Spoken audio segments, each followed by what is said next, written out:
जी अगं तू का सांगत बसलीस आजोबांना? तुला माहिती आहे ना किती टेन्शन घेतात ते. बरं ऐका जी, आम्ही आता हॉस्पिटलला जातोय. हो हो, मी पोचल्यावर फोन करेन तुला. हो हो, आणि तू प्लीज अजून काही सांगू नकोस आजोबांना. हो आजी, मी करते तुला फोन. आणि तूही काळजी करू नकोस. Okay okay, bye.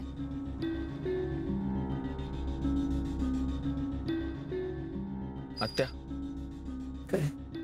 तुला काय वाटतं? कशाबद्दल? काही सिरियस तर झालं नसेल ना मोनिकाला? आत्ताच कसं सांगणार? चेकअप केल्याशिवाय आपल्याला काही कळणार नाही. आताही खूप आनंदात होती, सगळं विसरून नाचली ती मनापासून. मी तिला सांगितलं होतं तिची अवस्था नाजूक आहे. परत परत कशाला सांगायला हवं? तिला कळत नव्हतं का? बरोबर आहे आत्या, चुकलंच ताईचं. ती नेहमीच चुकते. सावरून कोण घेतं? आपण. त्या हो माहिती आहे मला, किती वेळ नाहीये असंच म्हणायचंय ना तुला. आज वेळेने मलाही चकवलं, पण मी सोडणार नाही.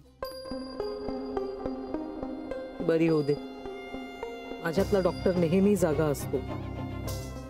ती बरी झाल्यानंतर योग्य ती वेळ मलाही सापडेल.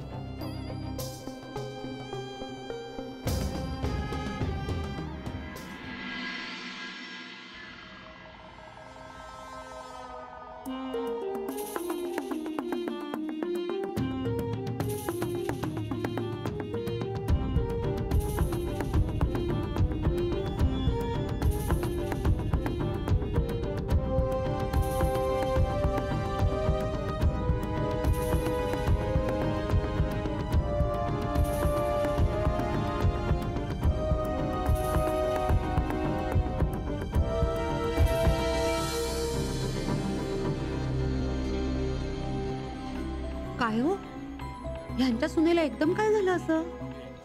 अहो हे नेहमीच आहे. लग्नात नाही का चक्कर येऊन पडली होती. अगं बाई, हो की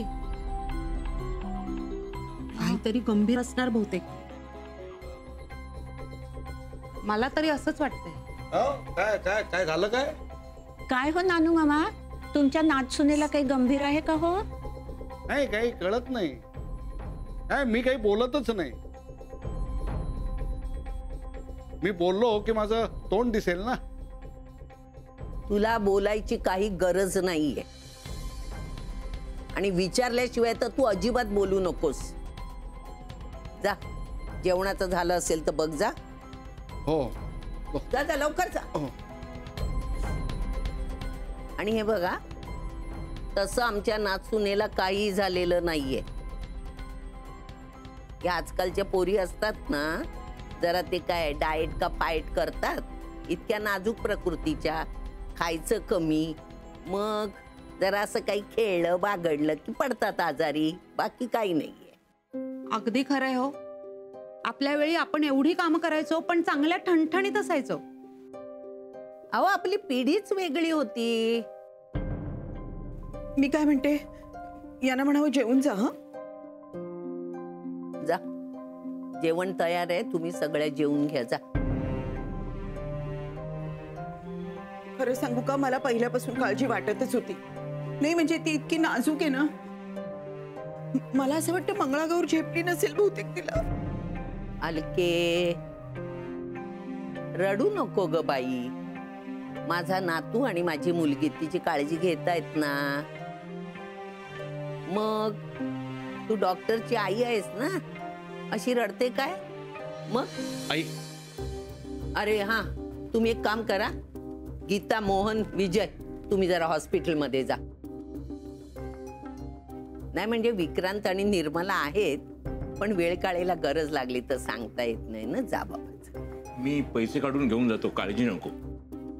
जा लवकर पोचा तिकडे. हो, आणि तिथे गेल्यावरती फोन करून तुला कळवतो. हो बाबा, मी फोन हातात धरून बसलेली, त्या मला कळवा रे. टेन्शन आलंय मला. जा बाई जा. चल ग.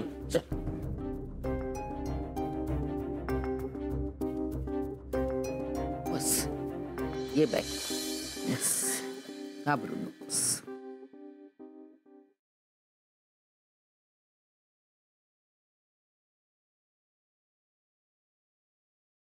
बसा ना आत्या.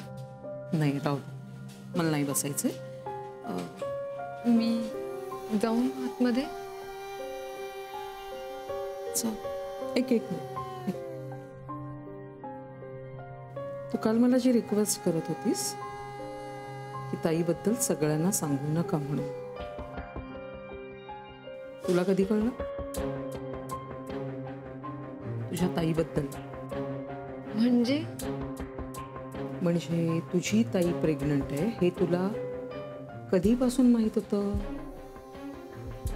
आत्ता की लग्नाआधीपासूनच?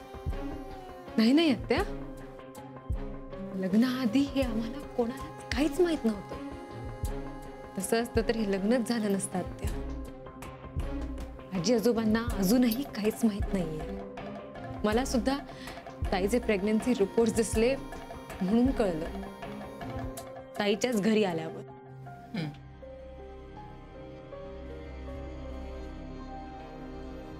कशी आहे ती? टेन्शन घेण्यासारखं काही नाही ना.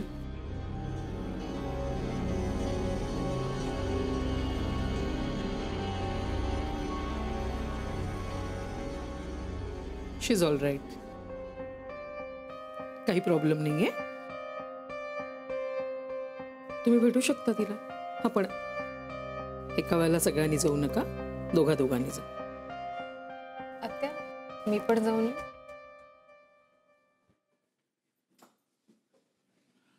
मी पैसे आणले. अलका मला सांग आणखीन किती लागतील? आहे मधू काका, पैसे राहू देत आधी. हे बघ, मी फार्मसीमध्ये प्रेस्क्रिप्शन पाठवून देते. ती औषधं लागतील. आत्ता इथे आहेत, आपल्याला घरी लागतील ना म्हणून. कशी आहे पेशंट? त्या बऱ्या आहेत. ऍक्च्युली त्या मागच्या वेळी आल्या होत्या मॅडम बरोबर. रिसेप्शनवर कोण नाही. हा मधू काका, रिसेप्शनवर बघ जरा.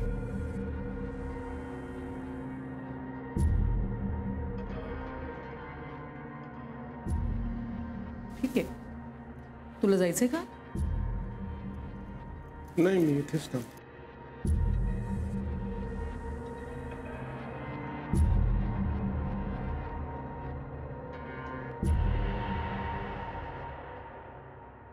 मोनिका, बरी आहेस ना बाळा?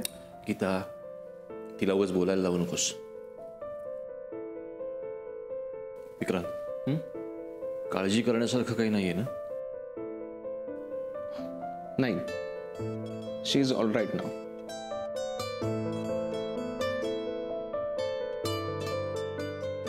बाबा कुठे आहेत? हाय, बाहेर आहे. अरे आधीच हॉस्पिटल म्हटलं की तसं काय होतं तुला माहिती आहे. मधू काका पण आलाय. ठीक आहे, मी बघतो. मानसी, तुझ्या खाण्यापिण्याचं कसं आहे? खाल्लंस का? नाही तर मोहनला घरून आणायला सांगते काहीतरी. नाही नाही, नको नको. I am fine. आणि हिचं काय, काही पथ्य वगैरे? म्हणजे उद्यापासून काहीही नॉर्मल, फक्त लाईट, पचायला सोपं. मोनिका, लवकर घरी ये, नाहीतर तुझ्या सासूबाई तुझ्या काळजीने अंथरूण पकडतील. मोहन, नाही ग.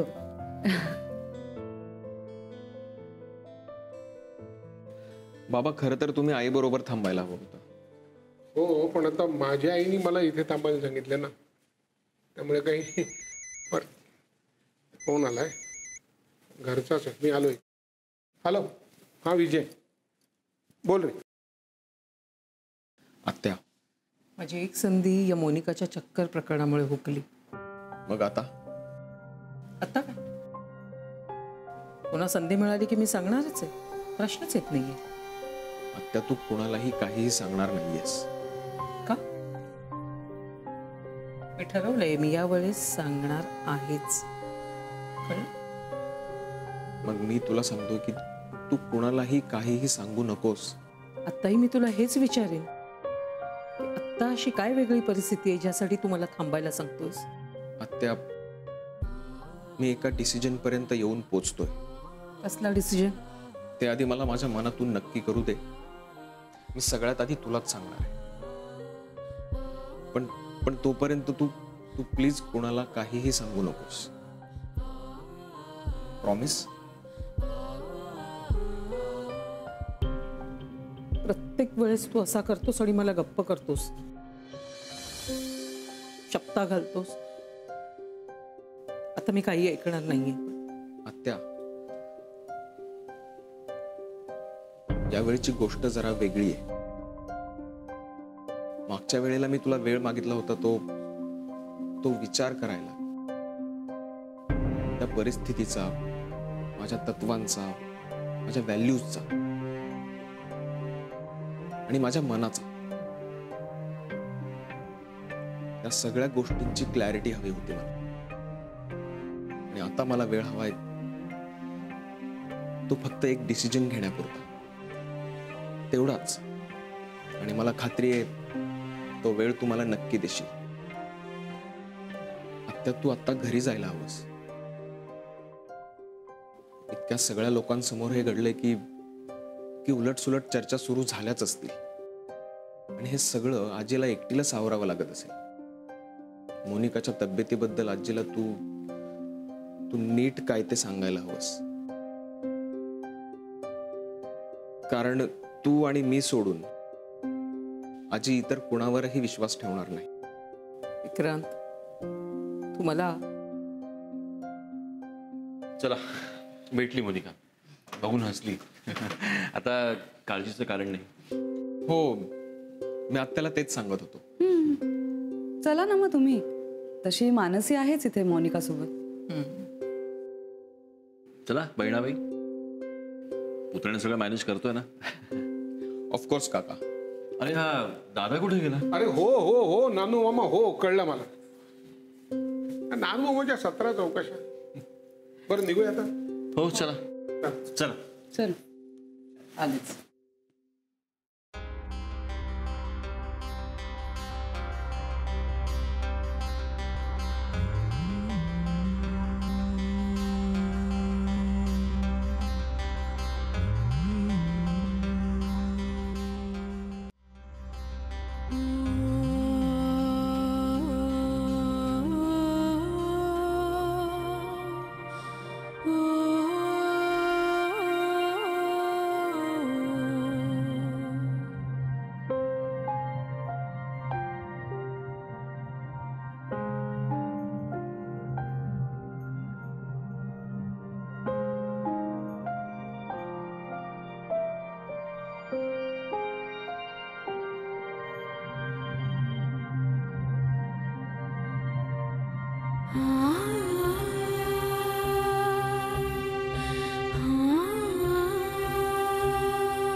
आजोबा, मानसी बोलतीये. हो, ती बरी आहे आता. नाही आजोबा, तसं काही टेन्शन घेऊ नका. एक्झर्शनमुळे झालं सगळं. हो आजीलाही सांगा. हो आजोबा, काळजी नका करू. Good night.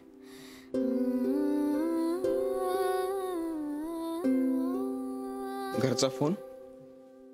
हो, आजोबांशी बोलत होते. त्यांना बहुतेक आज रात्री झोपच लागणार नाही. त्यांनी खूप टेन्शन घेतलंय का? आजोबा ताईच्या बाबतीत खूप हळवे आहेत. ती लहान असल्यापासूनच आई बाबांना ती उशिरा झाली आणि ती सुद्धा नवसाने. त्यामुळे लहानपणी ती खूप लाडकी होती सगळ्यांची. आजी सांगते की आई बाबा गेल्यानंतर आजोबा आणखीनच हळवे झाले. हो, मी तुमच्या घरी आलो तेव्हा पाहिलं मी. लगेच सेंटिमेंटल होतात ते. आमच्या घरी माझी आई आहे तशी. सगळ्या गोष्टींचं टेन्शन घेते ती. पण मी तिचा हात हातात घेतला ना की लगेच बरी होते. कॉफी? चालेल. कॉफी. थँक्यू.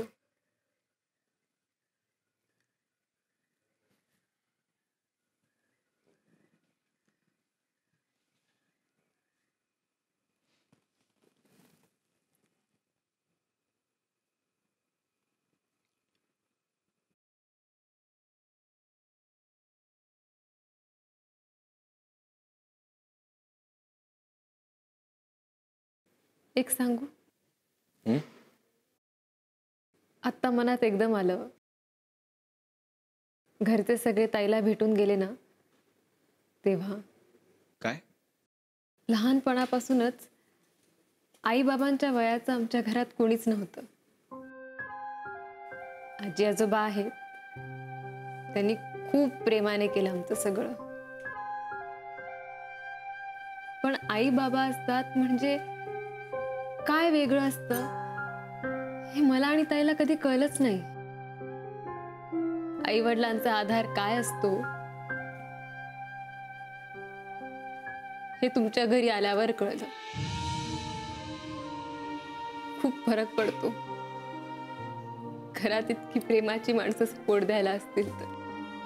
तुम्ही खूप लकी आहात विक्रांत, आणि ताई सुद्धा. खरंय.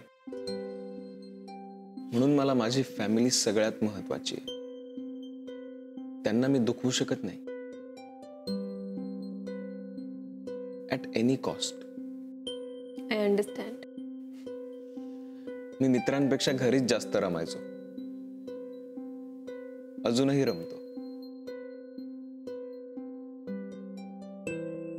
तसे मला फारसे मित्र नाही आहेत, पण जे आहेत ते अगदी घट्ट आहेत. रविवारी आम्ही घरचे सगळे मिळून पत्ते खेळायचो, भेंड्या खेळायचो. आजाराची तर कधीच भीती वाटली नाही. आजी, आई आणि नंतर गीता काकी सुद्धा. या तिघींनी माझं खूप केलंय, खूप. मेडिकलला जाण्याआधी मी या तिघींसोबत खूप वेळ घालवलाय. तेव्हा मोहन काका माझ्या बरोबर जागायचा, मला कंपनी म्हणून. आजी अचानक मध्यरात्री माझ्या रूम मध्ये येऊन डोकवायची. आई थर्मॉस मध्ये चहा भरून ठेवायची. म्हणून मला मेडिकलच्या कुठल्याच परीक्षेचं कधीच टेन्शन नाही आलं. तू म्हणालीस ते खरं आहे. घरच्यांचा असा सपोर्ट असणं ही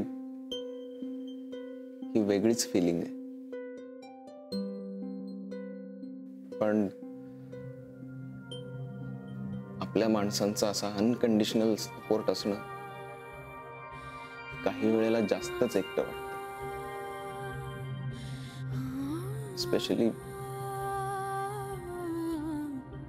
स्पेशली तुम्ही काहीतरी लपवत असाल तर.